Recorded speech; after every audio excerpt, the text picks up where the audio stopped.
Maintenant, nous allons parler de la rébellion de la Rivière-Rouge.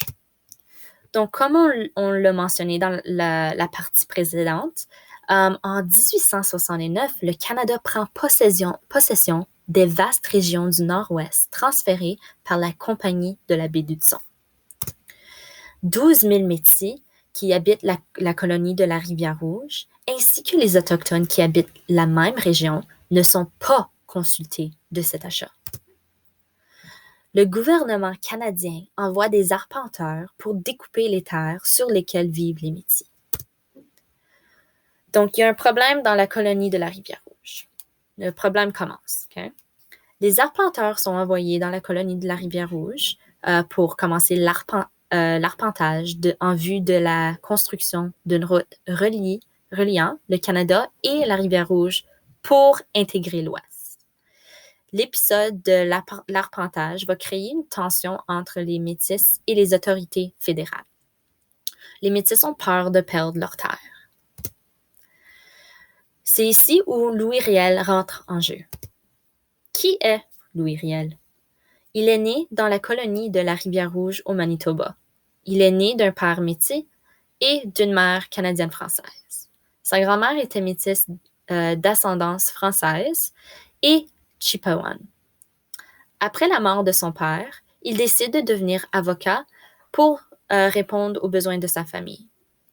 En 1869, Louis Riel devient le porte-parole des Métis de la colonie de la Rivière-Rouge. Donc, Louis Riel mène une rébellion contre le gouvernement canadien. Comment? En formant un gouvernement provisoire. Et leur but était vraiment de défendre leurs droits comme une population ou un peuple qui a une culture, des cultures, des traditions, un territoire et des droits qui sont un peu, qui veulent être respectés, plus ou moins. C'est quoi un gouvernement provisoire? Un gouvernement provisoire est un gouvernement formé pour une courte période en attendant l'établissement d'un gouvernement permanent. Donc, c'est ça. Louis Riel mène une rébellion contre le gouvernement canadien.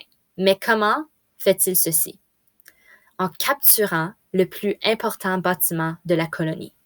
Ceci s'appelle Fort Garry. Et il se trouve à Winnipeg, qui est maintenant Winnipeg.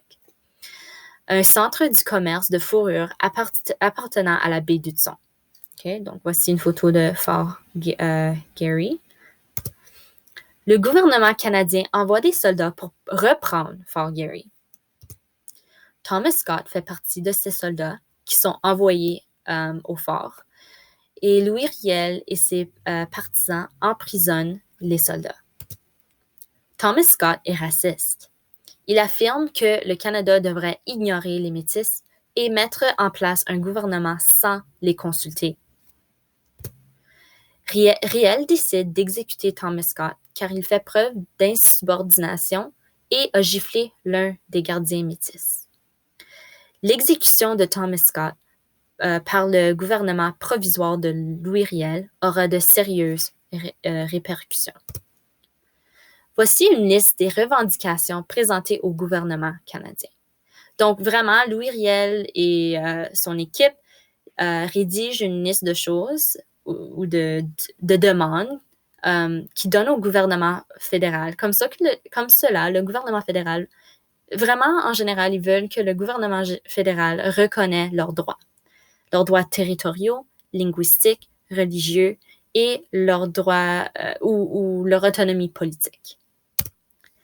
Donc, les négociations commencent. Le gouvernement de Macdonald accepte plusieurs des revendications du gouvernement provisoire de Louis Riel.